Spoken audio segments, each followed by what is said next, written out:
ഇടതുപക്ഷം ഇവിടെ മത്സരിക്കുന്നത് അവർക്ക് ജയിക്കാനല്ല, അവർക്ക് രണ്ടാം സ്ഥാനത്ത് വരാനുമല്ല.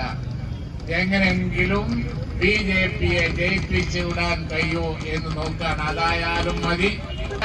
അതുകൊണ്ട് കേരളത്തിന്റെ ഭൂപടത്തിൽ BJPയും ഉണ്ടാകാൻ പാടില്ല. ഗവൺമെന്റ് എടുത്തില്ല. പിന്നെ എന്തിനാ BJPക്കാര് ഈ കേന്ദ്ര ഗവൺമെന്റിന് BJPക്ക് സിന്ദാബാദ് വിളിച്ച് കേരളത്തിലെ ജനങ്ങൾ നടക്കേണ്ട കാര്യം എന്താ?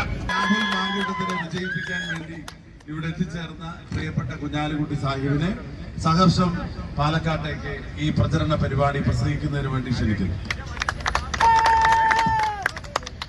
പ്രിയങ്കരനായ ഇവിടെ സമ്പന്നതരായ നേതാക്കൾ, പ്രതിപക്ഷ നേതാവ് സ്ഥാനാർത്ഥി ശ്രീ രാഹുൽ മാങ്കൂട്ടത്തിൽ അടുത്തുള്ള നേതാക്കൾ, പ്രതിപക്ഷ നേതാവും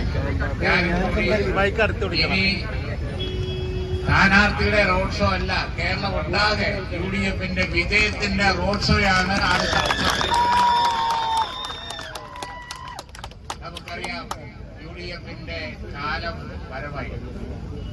കഴിഞ്ഞ അസംബ്ലി തെരഞ്ഞെടുപ്പ് കാലത്ത് ഞാനിവിടെ വന്നിരുന്നു. ഷാഫി പറമ്പില് മത്സരിച്ചപ്പോൾ അന്ന് ഇതിലും വലിയ മലയിറങ്ങിയിട്ട് ഷാഫി കുലുങ്ങിയിട്ടില്ല. ഇനി ഇവിടെ ഒരു എലി ഇറങ്ങിയിട്ട് രാഹുൽ മാങ്കൂട്ടത്തിൽ കുലുങ്ങാൻ പോകുന്നു. 10,000-കണക്കിന് വോട്ടിന് ശ്രീ രാഹുൽ മാങ്കൂട്ടത്തിൽ വിജയിച്ചു കഴിഞ്ഞിരിക്കുന്നു. എഴുതി വയ്ക്കാം. ഇടതുപക്ഷം ഇവിടെ മത്സരിക്കുന്നത് അവർക്ക് ജയിക്കാനല്ല, അവർക്ക് രണ്ടാം സ്ഥാനത്ത് വരാനുമല്ല. എങ്ങനെങ്കിലും BJPയെ ജയിപ്പിച്ച് വിടാൻ കഴിയോ എന്ന് നോക്കാൻ, അതായാലും മതി. ജയിക്കാൻ അവർക്ക് സാധ്യതയില്ല, അതവർക്കറിയാം. അപ്പൊ അതുകൊണ്ട് തന്നെ ഈ നിലയിലുള്ള ഒരു മത്സരം അവര് ഇവിടെ നടത്താനത് അവർക്കറിയാം. അതുകൊണ്ട് ജനങ്ങൾ ഒറ്റക്കെട്ടായി BJP ഇന്നിപ്പോ പ്രഖ്യാപനം വന്നിരിക്കുന്നു. വയനാട്ടില് നടന്ന ആ വമ്പിച്ച പ്രകൃതി ദുരന്തം ദേശീയ ദുരന്തമായി പ്രഖ്യാപിക്കുകയില്ല എന്ന് ആരോടാ പറയുന്നത്? കേരളത്തിലെ ജനങ്ങളോട്. BJP പറയാണ് കേരളത്തിലെ ജനങ്ങൾക്ക്, ആ വയനാട്ടിലെ ജനങ്ങൾക്ക് ഒരിറ്റ് കണ്ണീര് കൊടുക്കാൻ BJP ഗവൺമെന്റ് എടുത്തില്ല. പിന്നെ എന്തിനാ BJPക്കാര് ഈ കേന്ദ്ര ഗവൺമെന്റിന് BJPക്ക് സിന്ദാബാദ് വിളിച്ച് കേരളത്തിലെ ജനങ്ങൾ നടക്കേണ്ട കാര്യം എന്താ?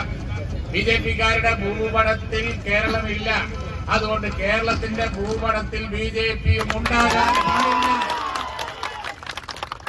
അത് പാലക്കാട്ടുകാര് വിജയിക്കണം. അതാണ് വേണ്ടത്. കേന്ദ്ര ഗവൺമെന്റ് കേരള കോൺഗ്രസിന്റെ കയ്യിലായിരുന്നപ്പോ എന്തൊക്കെ ആനുകൂല്യങ്ങള് നമുക്ക് കിട്ടിയതാണ്.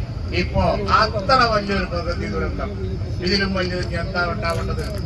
അത് ദേശീയ ദുരന്തം അല്ല എന്ന്. ഇതാണ് എങ്ങനെ BJPക്കാര് ഈ പാലക്കാട്ട് വോട്ട് വന്നു എനിക്കറിഞ്ഞൂടാ.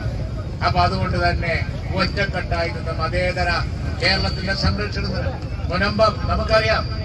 ആ പ്രശ്നം തീർക്കാൻ വേണ്ടി എല്ലാ മുസ്ലിം സംഘടനകളും, എല്ലാ ആളുകളും, കോളേജ് കമ്മിറ്റിയും എല്ലാവരും കേരള ഗവൺമെന്റിനോട് പറഞ്ഞുകൊണ്ടിരിക്കുകയാണ്. പക്ഷേ കേരള ഗവൺമെന്റ് അത് നീട്ടിക്കൊണ്ടുപോകാൻ കളിക്കുകയാണ്. കുളം കലക്കി മീൻ പിടിക്കാൻ നോക്കുകയാണ്. ആ പണി, തൃശ്ശൂര് പറ്റിച്ച പണി ഇത്തവണ പാലക്കാട്ട് ശ്രീ രാഹുൽ മാങ്കൂട്ടത്തിൽ നിന്ന് ഇന്ന് റോഡ് ഷോ പ്രതിപക്ഷ നേതാവിടെ പറഞ്ഞത് ശരിയാണ്. കഴിഞ്ഞപ്പോ എനിക്കും വമ്പിച്ച ആത്മവിശ്വാസമുണ്ട്. ഞാൻ മരക്കാരനോട് പറയാണ്, നീ എന്നും രാവിലെ വിളിക്കൂല, എനിക്ക് ഏതാണ്ട് ഉറപ്പ്.